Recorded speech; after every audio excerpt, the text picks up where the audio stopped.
gang. Well, that was Long Distance Runaround by Yes off the Fragile album. Of course, it's Steve Howe on guitar, one of the best players ever, hands down, and certainly was very influential early on to me when I really tried to start playing guitar. Anyway, this one takes a lot of precision and some practice, and there's some good position switching in this one. So it's really a good, unique riff to learn. So let's check it out. All right, gang. Well, let's go over this note for note. And this is, I believe, best understood by thinking of it in 3 chunks. The first chunk is the most recognizable. It's this one.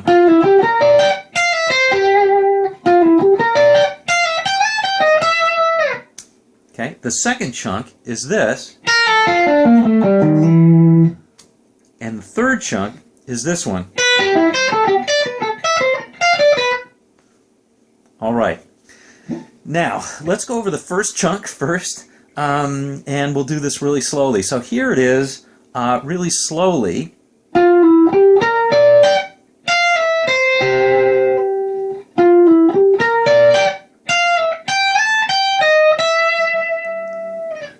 All right, and of course you do that twice before you go into the next one. Now here's the way to think of it. This is basically, if you think about a C ninth chord down here at the 3rd fret, and drag that all the way up to the 15th. Howe is basically just playing that C ninth chord.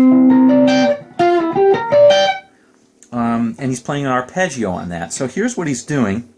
He's playing on the 15th fret, 4th string, pulling off to the 14th, and then play the 17th, and then 15, 15, 15 on a 2, 3, on a 3, 2, 1. So it sounds like this. Okay, now you think the C major triad right here, right? And you're just going to play off that C major triad. So it starts on the 1st string, 13th, pull off to the 12th, and then 13th on the 2nd, 12th on the 3rd. Okay? Then you play that same riff again on that C ninth arpeggio. And then you play this. Oops, try it again. And that one is a pull off from the 13th on the 1st string to the 12th. And then play 15th, slide up to 17th. 15th again. And 2nd string you play 16 and 17. Now, remember, you're not trying to make it really sustain-y. If that's a word, it's not. But I just made it up, so I guess it is now. Anyway, you're not trying to get a super amount of sustain. You're trying to cut it off a little bit like that. Like that. All right, so that's the first part. Again, I'll play it slowly.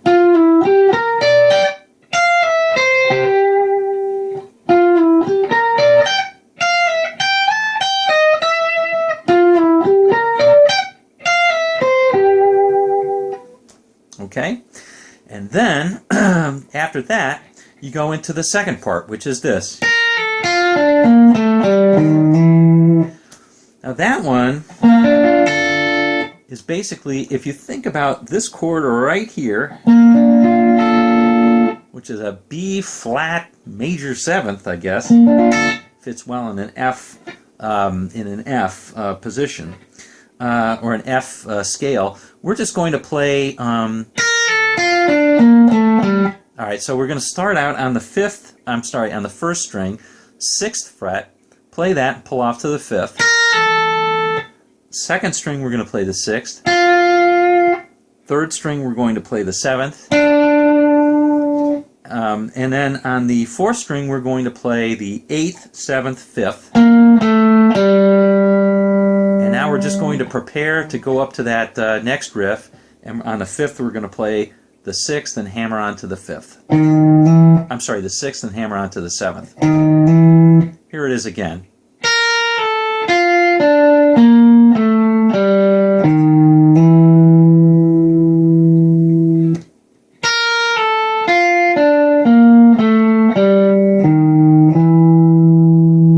All right. Now I'm thinking basically of a either a G triad. Here's the next part. Let me just show that to you.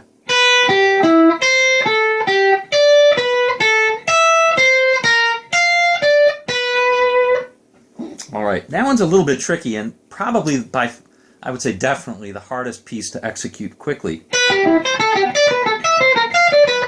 Hard to do that because you're switching positions so quickly, so you really have to play it a number of times to get it in your brain.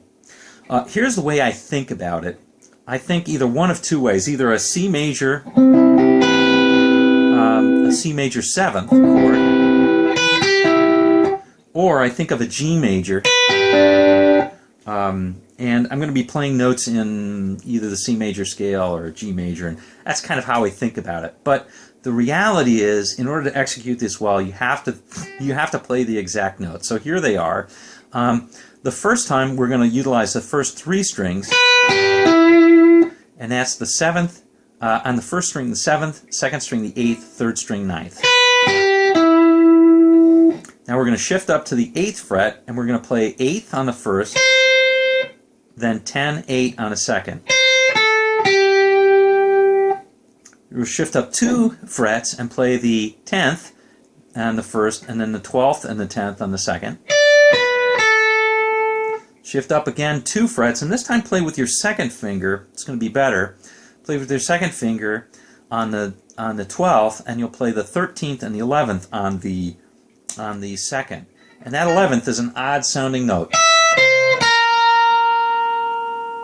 but it really works out when you play it quickly. And then you're going to play, shift up 1, and you're going to play 13 on the first, and 15 and 12 on the second.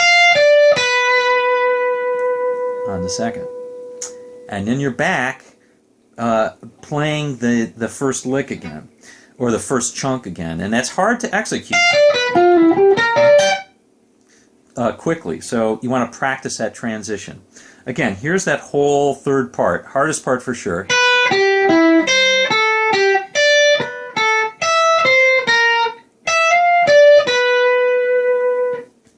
Okay, one more time.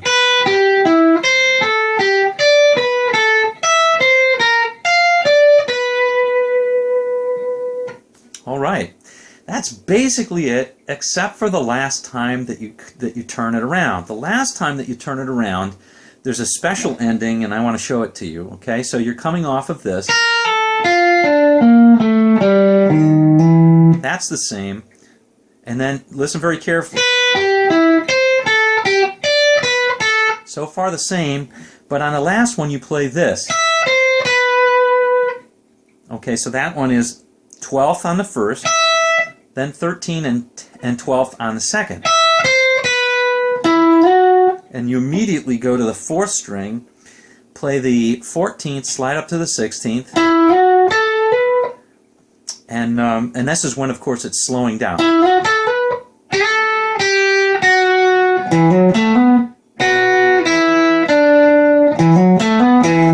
Okay, so it's that part. So it's you play the 12th on the first, the 13th on the second, and the 12th on the third, and then you immediately play the following. You play the 14th, then the 16th on the 4th, and the 14th and 16th on the 3rd. Then you come down to the 7th position, and you'll play the rest of it in this ending. You'll play, and that's just the 10th, 8th, and 7th on the second string. And by the way, you can also play the 10th note on the first string, like so. Oops. Okay, then 7-9 on the 5th, 7-9 on the 4th. Okay, and then you'll want to play on the second. You'll play 7, 5, and then 7 on the 3rd. And by the way, you can also play that 7th on the 1st if you want. That sounds really good. And then, of course, you're in the main body of the song. All right, let's show you how that ending works. Just a little bit sped up. We'll play it slowly but contiguously.